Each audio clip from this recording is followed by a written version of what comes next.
Okay, I believe it's recording now. Yes, it is. Back to the presentation. All right, I believe you can see the presentation, right? Okay, so today the aim is just to discuss feedback on your assignment 1 and also to answer questions that you might have about the assignment 3. You'll research the exam portfolio. So for this assignment, we have students who did very well. You know, they went over and beyond what was expected of them. And of course, they got higher marks than other students. And then we have those who did average work in the range of 50s.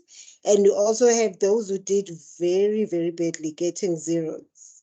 With the bad ones, such were students who copied from each other and copying from the internet, copying and pasting last minute work that they did. And remember, please note that plagiarism is really taken seriously by the university and is a punishable offense even by the laws of the country. To copy somebody's ideas without acknowledging them is crime. You could end up in jail, really. So please take note that the departmental policy on plagiarism is that if you copy, if your work is similar to somebody else's work, you both get zero. First time offense, second time offense, you get a written warning. Third time offense, you face disciplinary action, which could see you being expelled from the university. So just familiarize yourself with those policies on plagiarism. Copying and pasting also is plagiarism. The same rules apply. So please make sure that you avoid this and learn how to paraphrase using your tutorial, especially CMNR. It shows you when you are using somebody's words as they are, you use quotation marks and put the source at the end using the referencing method that is recommended in that tutorial letter. So those were the students that we had. But of course, the majority of students in this module did well. So I believe you are among those who did well. And if you didn't do well and you are struggling with an area, you are welcome to contact us and also raise your question here today. And then I will also identify the areas where students really did badly. Okay, and the first one, what I would like to address first is that you need to stick to the research brief, meaning the guidelines given for your assignment 1 and 3. The topic is the same. So please just stick and follow the guidelines in the mark scheme for assignment 3 and make sure you've addressed each and every topic that you are asked to address, and also make sure that you stick to the research topic and parameters. For instance, your population here will be UNISA students or university students in South Africa. And then another issue that we picked up in our marking was that most students write as if they're going to fix problems. They're going to solve the issue of social media addiction among people in South Africa. That's not the aim of research. Research, when you do research, you want to identify what are the issues. How many people are affected by this issue? What age group? And what leads these people to be affected by the issue, and the main issue here being the negative effects of the addictive social media addiction, basically. So firstly, we don't know how many people are addicted, while we can assume that most young people or even adults are affected by social media addiction, but we still don't know how many people are affected by social media addiction. So please, when you when you write, make sure that your writing is based on research, on what you have read, not on your personal observation, because you need to prove or disprove what you think is the issue with regards to social media. For instance, if you believe that the majority of people are addicted, you have to really conduct research on a larger scale to prove or to disprove that. It might not be true. It might be that we really think there's a social media addiction problem in South Africa, whereas there isn't. Maybe such problems would be problems in other countries. And if there is in South Africa, where is it? People in the city, in urban areas who speak English, and because in social media people use English, and then what about people in rural areas who can't or not as fluent or as comfortable with using English? Of course, people do write in their own languages when they use social media, but again, here we can't fix a problem. We are identifying. And you study with the people that you're going to interview. It's only then you can say the results suggest that younger people within this age group are more likely or are more addicted to social media. And again, you can't generalize because this is a pilot study. Minimum, you have to use a minimum of 10 people and a maximum of 20. So you can have 10, 12, 15, but nothing beyond 20. That is according to the guidelines of this assignment 1 and 3.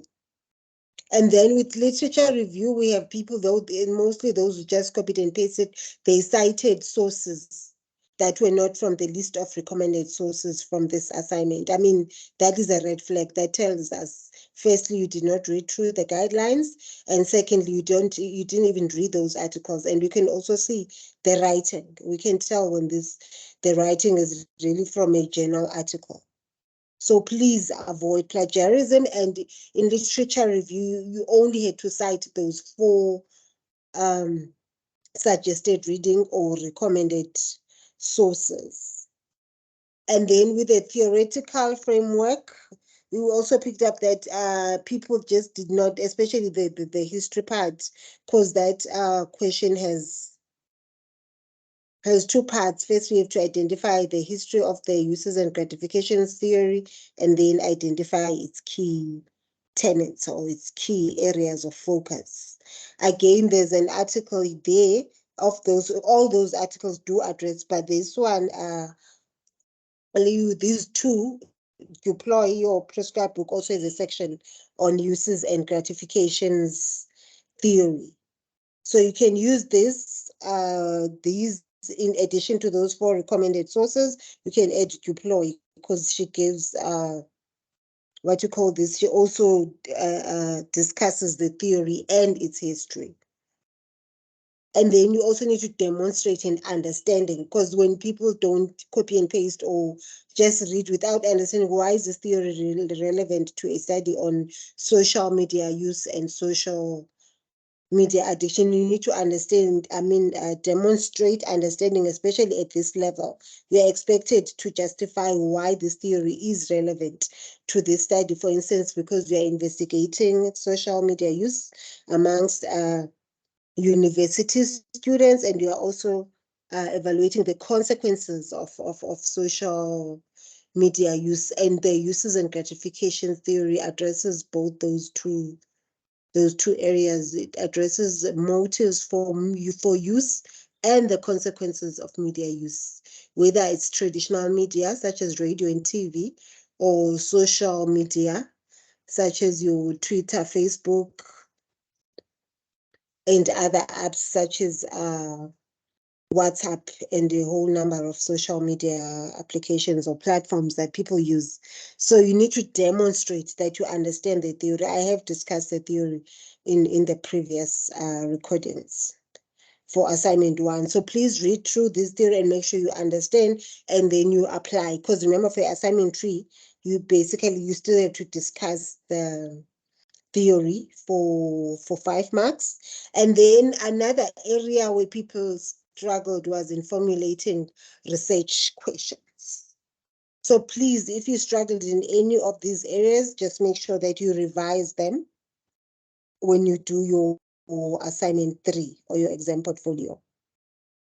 Okay, in terms of guidelines for formulating research questions, these were based on a presentation I did last year for honors students. The guidelines for formulating research questions are basically the same. These are also available in your prescribed book, Duploy. So please make sure that you know, you need to know the theory behind every step of your research project, such as formulating research questions, selecting research methods, your sampling. There's theory, your research, your prescribed book gives you the guidelines which you use to now formulate your research questions, choose an appropriate sampling category or sampling type.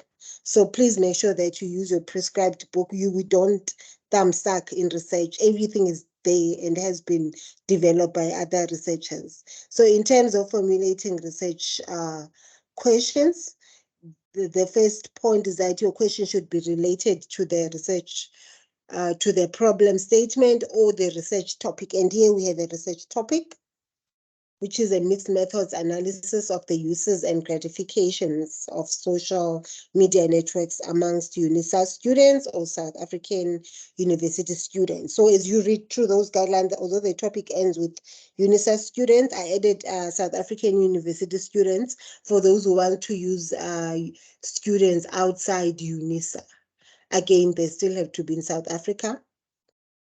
And also you can get the students via social media. I think I've mentioned earlier that you cannot approach students at a university. Like you have to get them on social media, because should you want to use, for instance, students from VETS, you have to get ethical permission from the university to approach such students. And you don't have time for that, because the deadline is in the next 2 weeks for the exam portfolio. So you can look for students on social media that you know, or look at social media groups of students, either from UNISA and other departments within UNISA, or students from other universities, TUT.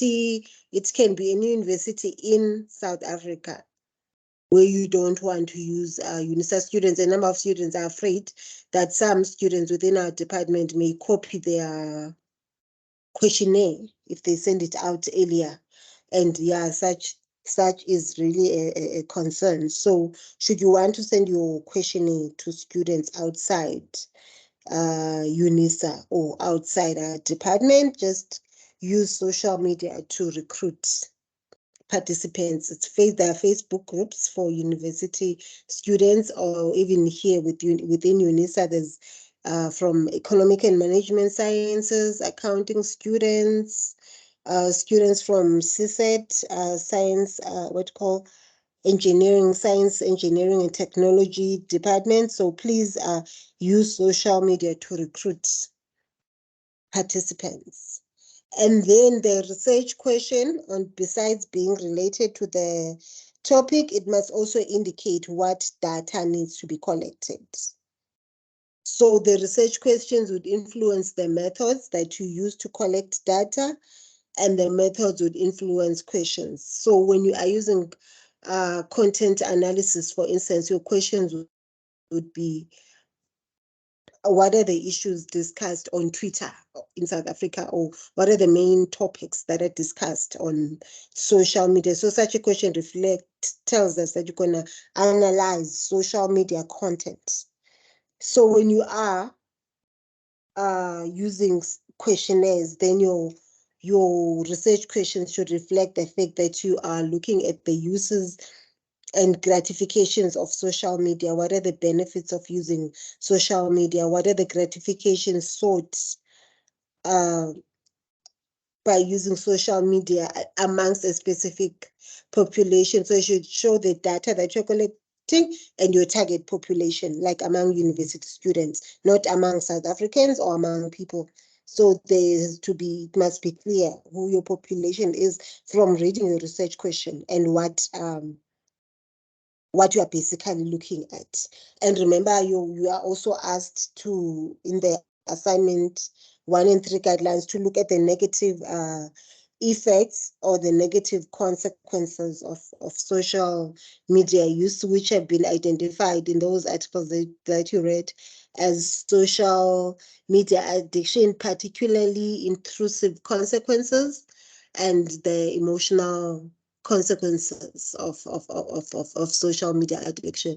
So you can ask questions about the negative outcomes of social media use among a specific population, whether it's UNISA students or students from TUT.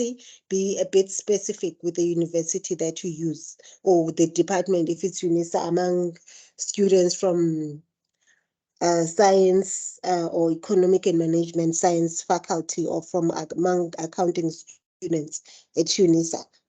And they should be open-minded. Deploy, for instance, this has also been discussed, says that usually research questions start with what, how, and why, usually very open-minded. Although, I mean, we're quite lenient as long as the question does reflect data collection and the population, the target population of the study, where a question makes sense, because at the end of for this assignment 3, you have to answer your research questions. So if your research questions are not clear, it's really gonna be difficult to answer them, and you will get very bad marks. So make sure that your 3 research questions are clear. You can email us your research questions where you need us to confirm if they are clear. Again, there are 3 lecturers in that module. So when I'm not available, as I will not be available in the coming weeks and over the long weekend, Mr. Nkuna and Ms. Muntu will be available throughout. So if I'm not there, just contact them. I will put my out of office email when I'm not around. Again, avoid terms such as impact effects, because these suggest a cause and effect study. At this stage, we don't know what really causes social media addiction. People are still exploring this. So you can say, for instance, what are the outcomes? What are the consequences? Although, I mean, we won't penalize you because we did need use the word, there is a word effect, the negative effects of social media use, but in principle, or the principles of formulating research questions, or even hypothesis, for instance, always use words such as consequences or outcomes, especially where we still not sure. It's too early to tell whether really social media use does lead to social media addiction, and among which population tends to be addicted. Is it younger people, older people? There's a lot. So here you are identifying, you are still in research, as I said earlier, we're still identifying questions, and we can't use our assumptions and our experience to assume that social media addiction is really a problem. We still don't know that. And research questions should not be answerable with a simple yes or no, or by easily found facts. They should instead require both research and analysis on the part of the writer. This is another important guideline. Don't answer questions that can be answered with a simple yes or no, or that can support research. Again, as I said, that because you are measuring gratification sought, gratifications obtained, negative outcomes, so your research question should consist of such words. And here in this case, you also want to find out what is the which social media platforms are mostly used by South Africans, and why. Why do they use such platforms? Those are, I mean, because again, that is in your research brief, as this is a pilot study, and the German company expanding to South Africa wants to know how the platforms used by South Africans. And probably when a company wants to move into a new country and they want to use social media to advertise, they want to advertise in the most used platforms. For instance, Twitter and Facebook before, studies before have shown, not even a simple Google search will show you there are millions of South Africans using Facebook and Twitter back then, because these were the most used platforms. But now we may find out that there's now more people using Instagram and YouTube or TikTok and other apps. So again, here you want to find out which platform are people using, which is the most frequently used, they use frequently, and why are they using, what are the motives for using those platforms? Is it to get knowledge? Is it to just entertain themselves, information seeking, news, or for studying? So again, we've discussed the items that should be in your research, in your questionnaire. Okay, for theoretical framework, as I said, most people did not discuss the history, rather use subsections to make sure that you address all that you have to address in the questionnaire. Can you please accept people in the lobby if you can?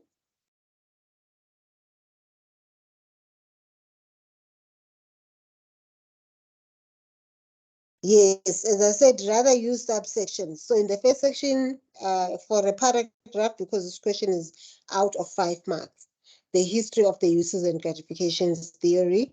And then the next section, the key tenets of the theory. Here, this is another paragraph, because the whole question will be out of 5 marks. Again, basically key tenets or areas that the theory focuses on. Usually theories make certain assumptions about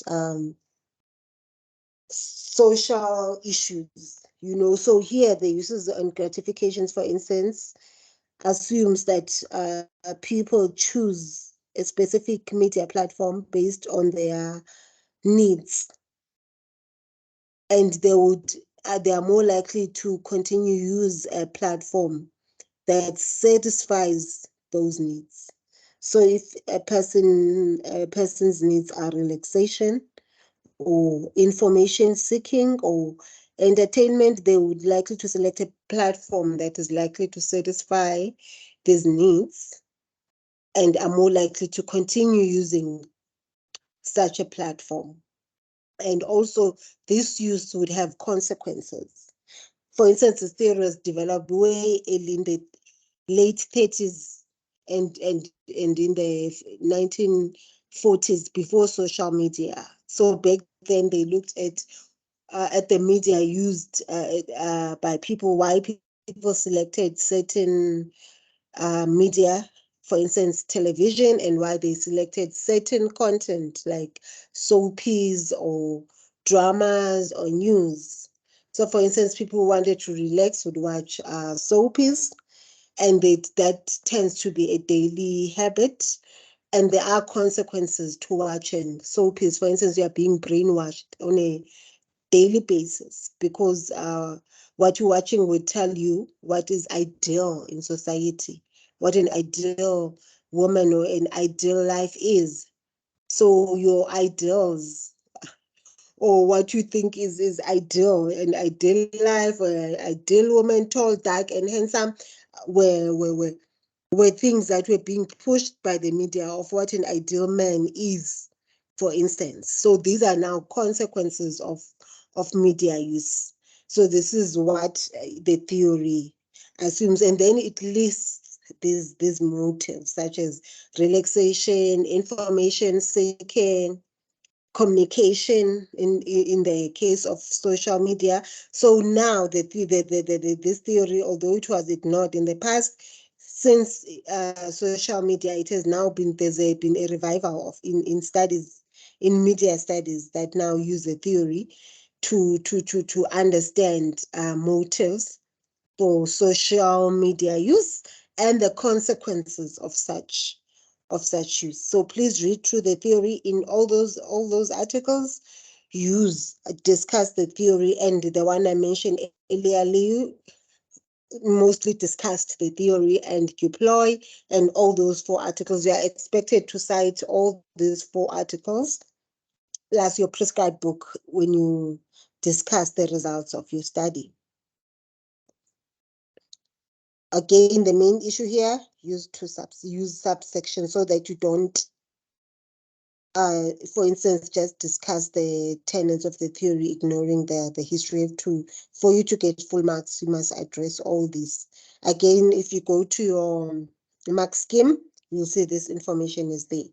It tells you exactly what you should discuss under this topic, under theoretical framework.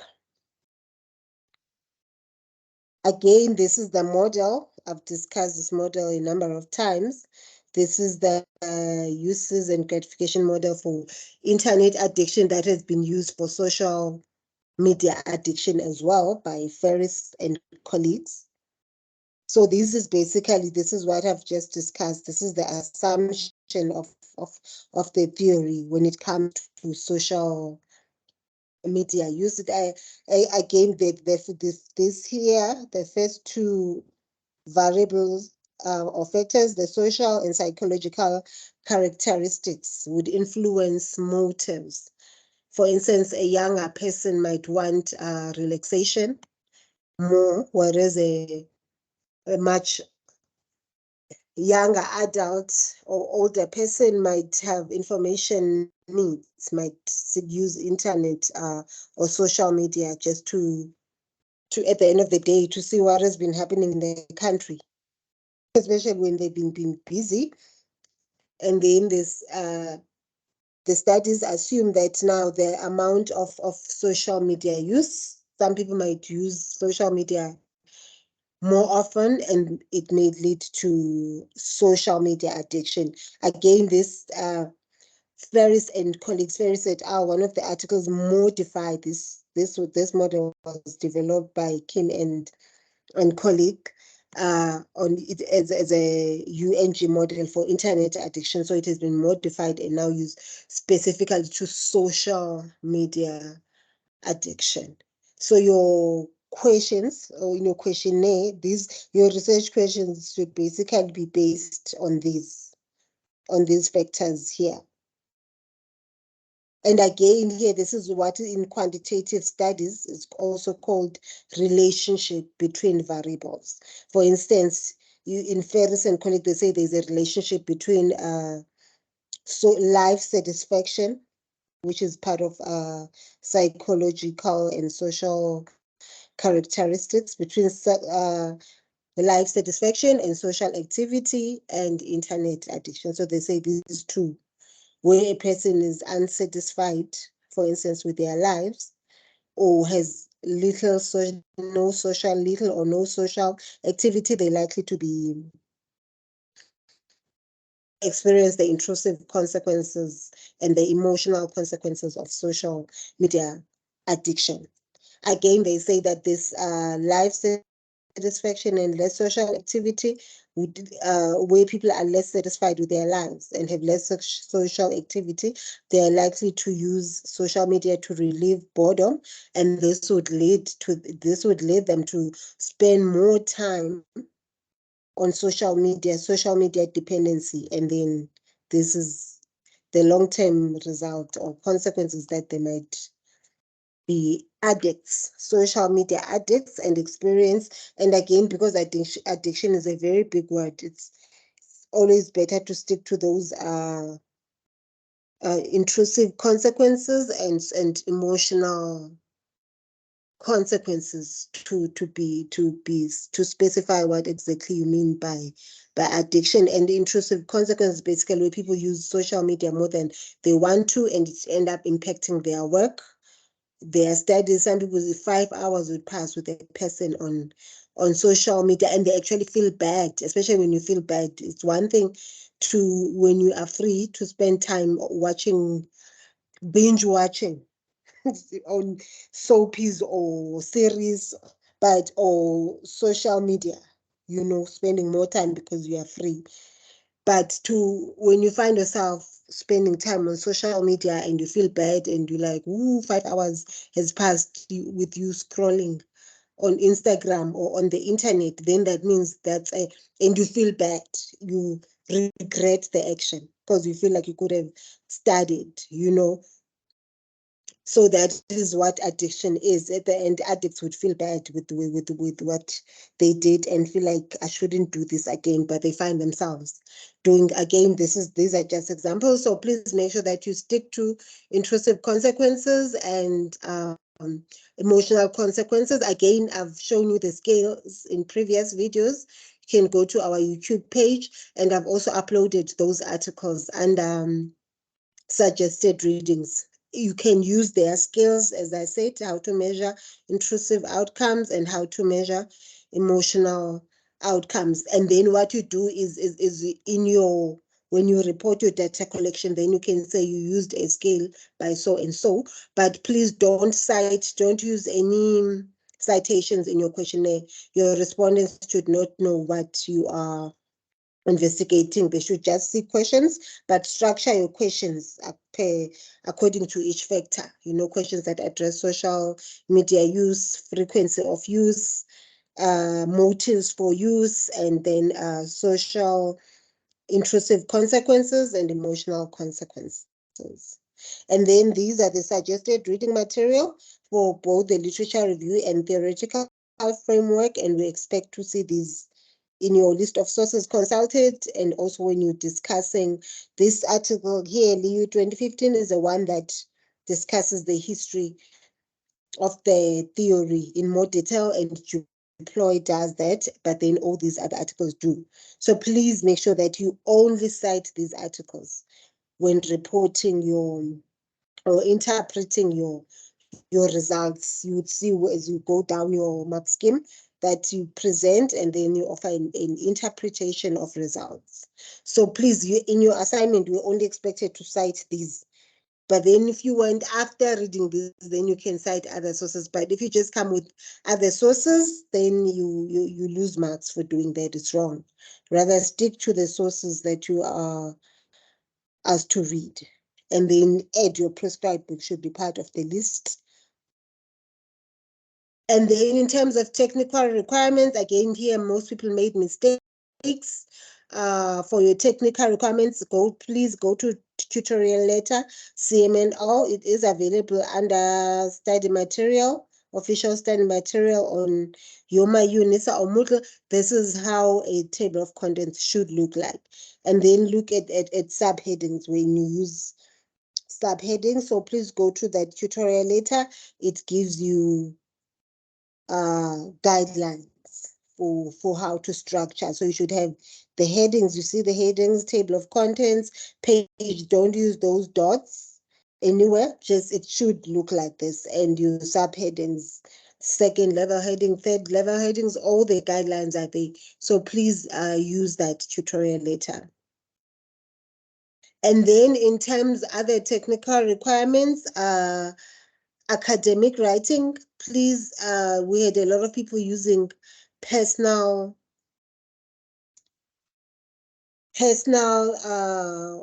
like such as I or you or we. That is not allowed. And it is in your tutorial later, it's mentioned, and also in the, provided you don't use personal pronouns in academic writing. So please, there's a document there. It's available on my Mr. Phrase Bank. This is a very good document. It tells you how to, for instance, even when reporting findings, how to write introductions, how to report your findings, how to interpret your findings, how to refer to sources. So that document, and also always aim for simplicity and clarity. As I said in the previous video, if you don't understand a word, use Google and check the meaning of the word. English is our second language, so when we see people writing in using very big words, we know those are people who don't know what they're talking about, unless you're American or British. If you are African and South African and you start using those big words, we know something is up. There's plagiarism usually involved, or there's a high chance that you might use a big word that you're not even sure what it means. So always stick to simplicity, aim for clarity, and use shorter sentences, and use transitional phrases. This is also available in that document, Phrase Bank. transitional phrases when you're moving from one paragraph to the next. And then, as I said, please don't plagiarize, cite all the sources you've used and edit and re-edit your work. And I've even suggested software such as Grammarly or WordTune. They really help they help you in your writing. Some of them you can test them for free online. Again, the referencing guidelines, please, we use Harvard referencing. Please just read that tutorial later. It has everything. Keep it next to you when you cite sources. And also there's because when you report your findings, you're gonna have figures and tables. You have to label them. That tutorial later shows you exactly, gives you perfect examples that will be really helpful when you present your findings. Again, the most aim of writing is clarity. Always aim for clarity, not to sound, not sophistication, not to sound like you know English or whatever. The aim is not English, is to understand. The aim in research is to understand social issues, so it's not really to use big words. So always aim for clarity. Make sure what you're writing can be read by anyone in the country. If most people can't understand what you have written, the problem is not the people, the problem is the writer. So always aim for clarity in your writing, and make sure you write in a way that you yourself understand, where you are using other authors' words, and that is also not encouraged. You do that very sparingly. Always try to paraphrase, because you demonstrate that you understand the work. Yeah, that is it from my side. So I'll open the platform now for questions and answers. Please just lift your hand if you want to ask questions, and then I'll answer your questions.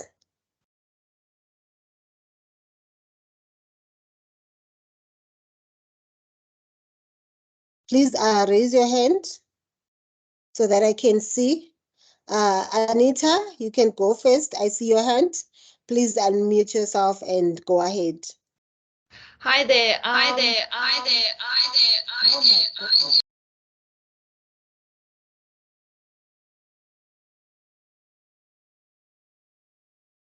That was a dot. Hi, Anita. I think there's a problem with your line. Please unmute yourself and try again.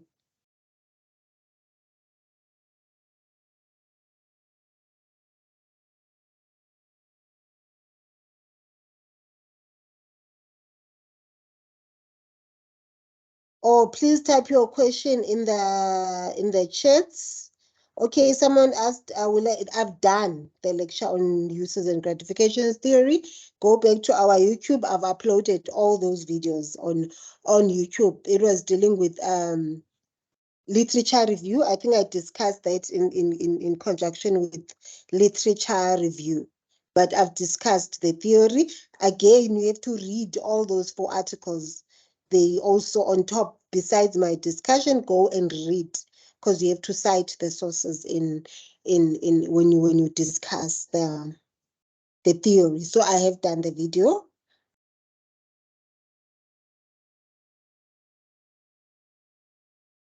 No problem to those who came in later. I understand you may have been working, so please, I've recorded this. You can rewatch the parts that you missed. Okay, somebody else can lift up their hands if they have a question. You can lift up your hand and go ahead. And for those who have issues, technical issues on their side, you can just type your questions. I'm reading the chat.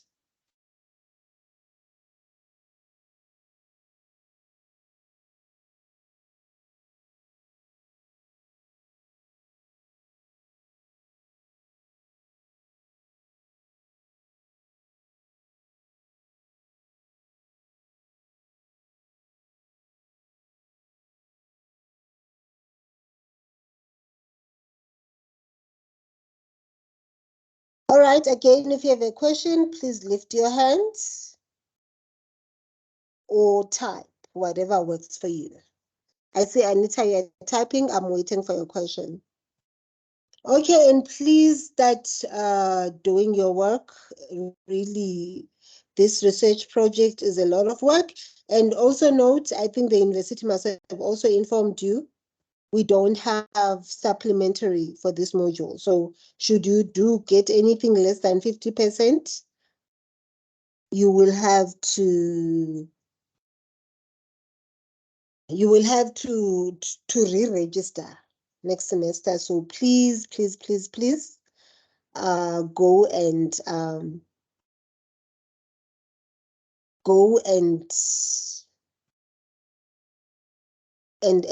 study and make sure that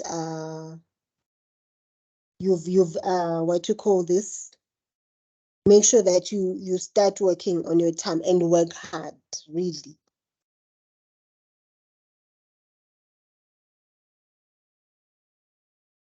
You can actually try to print your questionnaire into a PDF document, convert it. When you print and convert it into a PDF document, because we're not going to be viewing links when we mark, that will be very difficult. So please, Mutsidisi, I see your question there. So yes, please just print your questionnaire and then attach as a PDF document.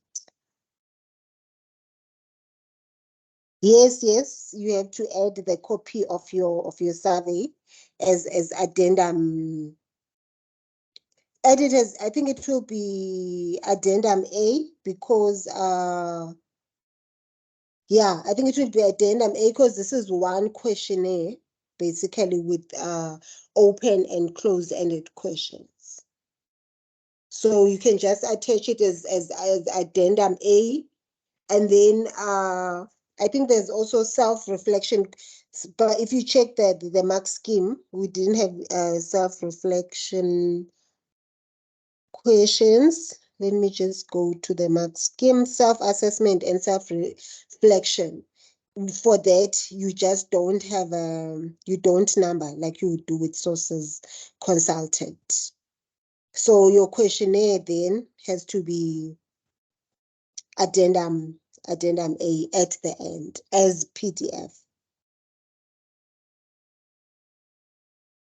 No, okay, again, Dorian, as I said, that the questionnaire is one. So your questionnaire, because really it will be too much to have two questionnaires. So you're gonna have one questionnaire with open-ended and closed-ended questions. I think I've shown this. I've discussed questionnaire items in the previous videos where I've shown you that you can have both open, closed-ended and open-ended questions in a questionnaire, and also how to, the items that are expected in your questionnaire. No, please do not. I've already mentioned this. Please don't add any reference in your survey. Your respondents should not know what's going on. Don't add references at all in your survey. You'd mention this, you'd cite or mention the sources that you use when you discuss data collection procedures.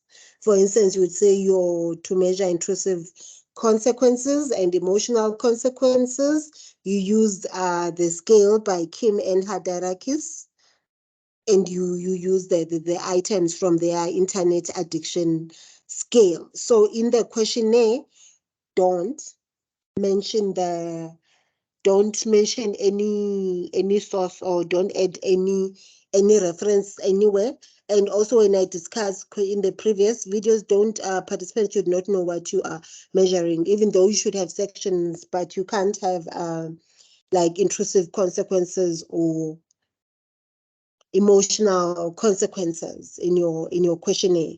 But group your questions accordingly so that it makes it easy for you when you analyze. If you separate, for instance, for life satisfaction, you must separate your questions into one, life satisfaction, and then social activity. Because with these platforms, whether it's Google, I know with Google Forms, it usually generates stats or graphs. So you must separate your questions based on social media use, intrusive consequences. It's going to make it much easier and quicker to analyze data that way. But if you combine the questions, then you might have to analyze your data manually and it might take time. So just separate your questions into subsections, but don't name the section. Again, go back to my previous videos on questionnaire items. All right, anybody else with a question?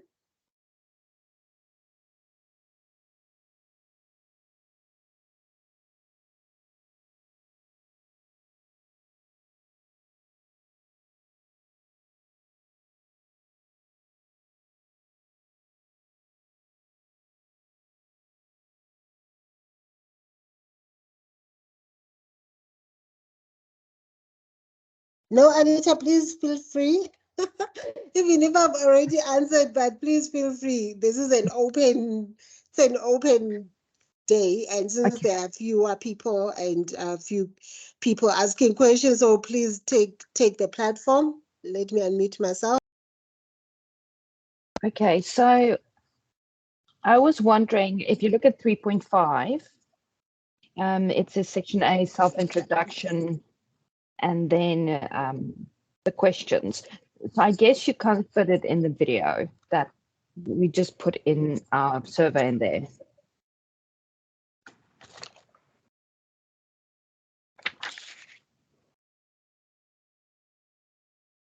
Yes, that's the one section that I'm unsure about. 3.5, section A, and section B, C, D.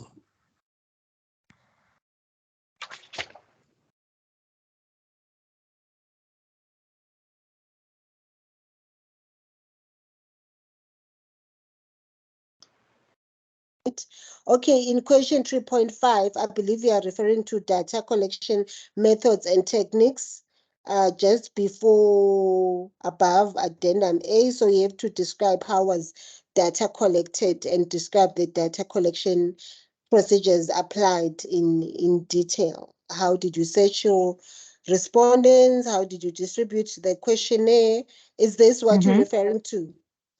So that first part is quite self-explanatory. But Okay. then under the sections, we will then obviously just put in our survey that we save to PDF. Yes, another section, just you just under addendum A, then you must put your questionnaire, Okay. yeah, as PDF. Yeah, and that's it. Because then your questionnaire would just be looking at whether you addressed all these topics, for instance, biographical information, whether you use Likert scale. Again, the scale has to be 1, try to keep it to 1 to 5. And then my other colleague, we're still going to have further presentation going forward, especially on data presentation and interpretation of findings. But for this section, addendum A, just put your questionnaire in as PDF and attach it. Thank you. All right, any further questions?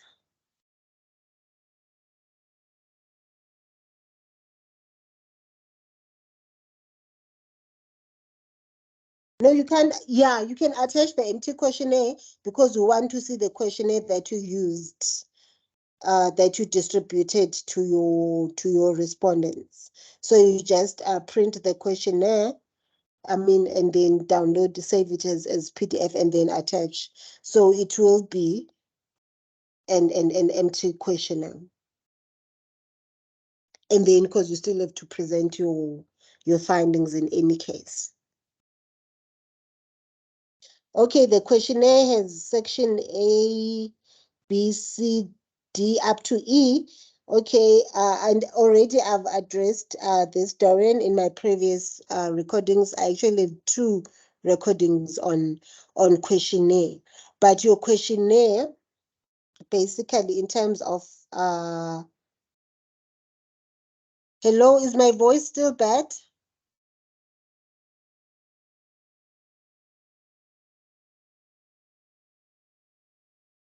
Is my voice, please let me know if you can hear me clearly.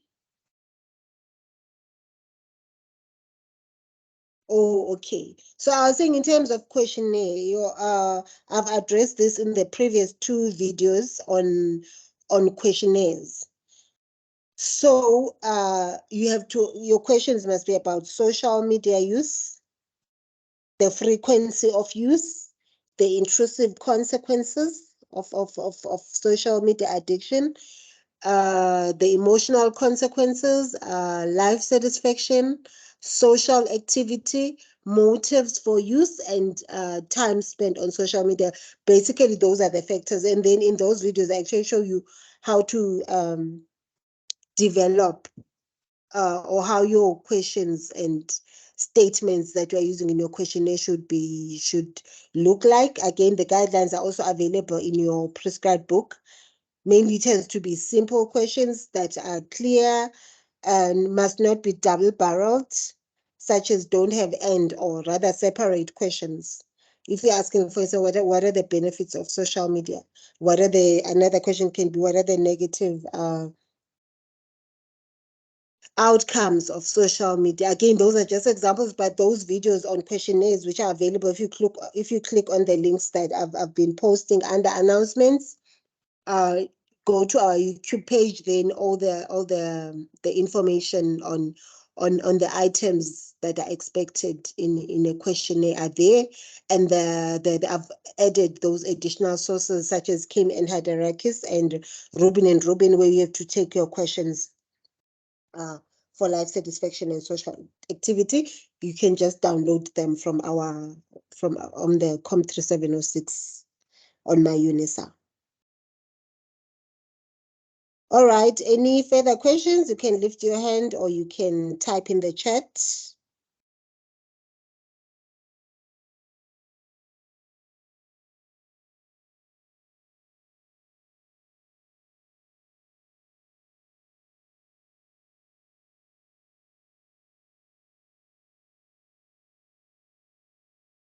Yeah, but other than that, I wish you all the best. Some of you are really, really good researchers, and I would love to invite you, those who are in the Department of Communication Science, to our honors program, CHS honors program. And under CHS, of course, we've got various departments. So please join our honors program. They also have, if you go to YouTube College of Graduate Studies, which I think is another platform that you can follow, they do a lot of training as well on research, because 3706 is very similar to our COM 4809, some of our honors projects, because they all deal with the research. So if you check the College of Graduate Studies, CGS, on YouTube and even on Facebook and follow them, they also, and our college, especially CHS, even has funding for honors, for our honors programs. Of course, you have to do well. So please, I invite you as well. Once you've done well. I've seen most of you are really good researchers.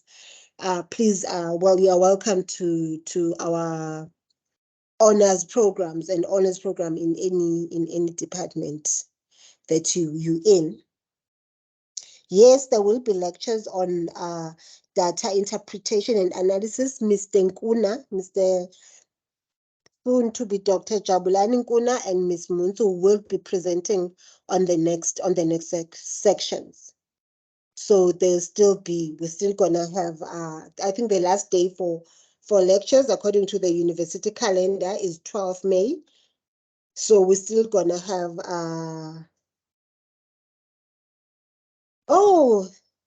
so if you're doing honors, Anita, then no wonder you're that good in research, especially psychology. Psychology, I mean, deals with a lot of research.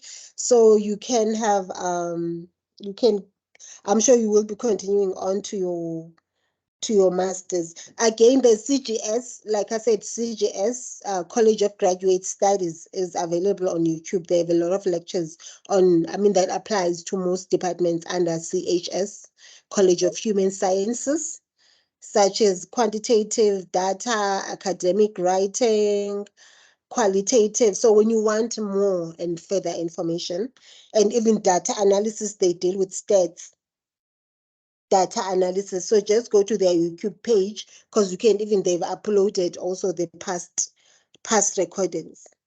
So you can follow them as well. But then for this module, more specifically for this module, we will still have that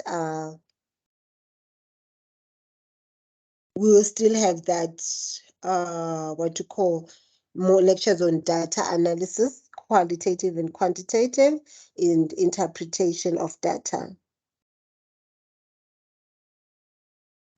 Oh yes, please, I will do that. And the reason I actually did this is because over the weekend we had delays in releasing our results. I had a technical glitch on my side, which was solved on Monday. And because this week, this is probably my last day at work for this week, but I should be back again in May after the long weekend for a few days.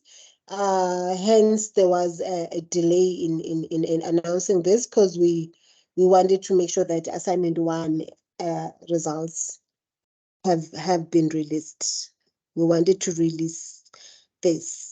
So don't worry, in future, where we want to have classes, we usually actually give 1 week notice, so that people can prepare. So apologies for the short notice on this, and also because I didn't want to give a notice and not pitch.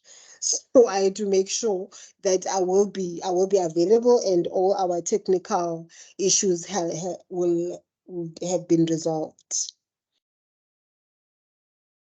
All right, any further questions? Again, the lecture will be is recorded and will be posted on my UNISA, and also on our YouTube page.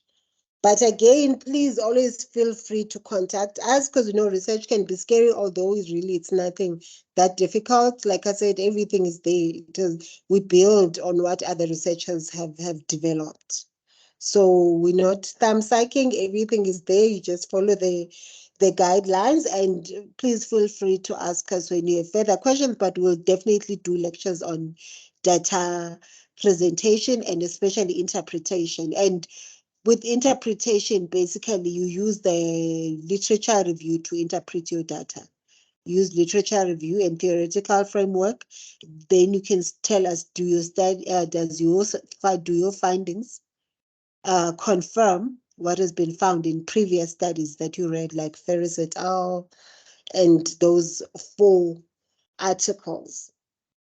So basically that's what interpretation is all about. After presenting your data, saying most people use Twitter or Facebook, most people experience intrusive consequences, they found themselves more addicted or using social media more than they want to, and experiencing social, then you can say this confirms what Ferris identified in their study. Again, if you use that document phrase bank, it also gives you like starter sentences for presenting findings and also for interpreting findings. We say the study confirms or the study contradicts what has been found in previous studies. So that is basically what that's what interpretation of findings is. After you present first, say after these 20 or 15 people that your 20 or 15 participants you had in your study, the majority say this, and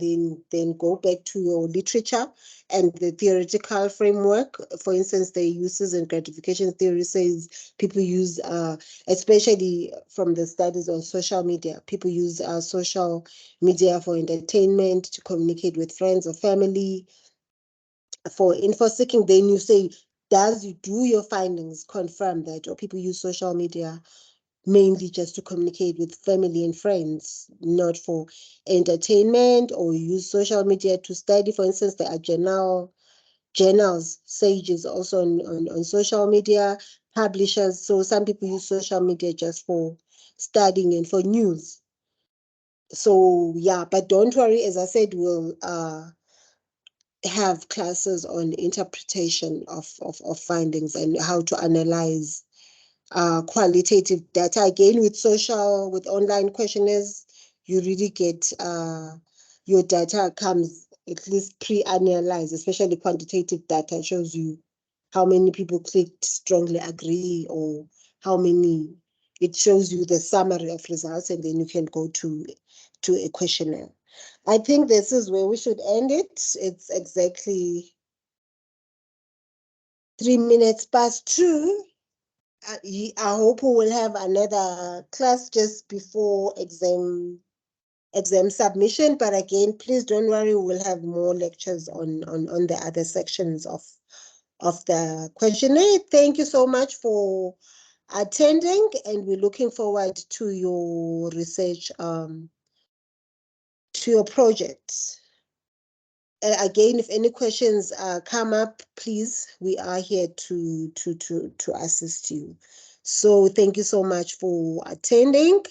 And yes, I will definitely post this. I think I'm gonna stop the recording now. Thank you so much. And for those who've emailed me their questionnaires, I will be emailing some of them. I will be responding to your questionnaires today, and I wish you all the best with this module and with your other research projects. Thank you for coming. I'm gonna stop the recording, and I think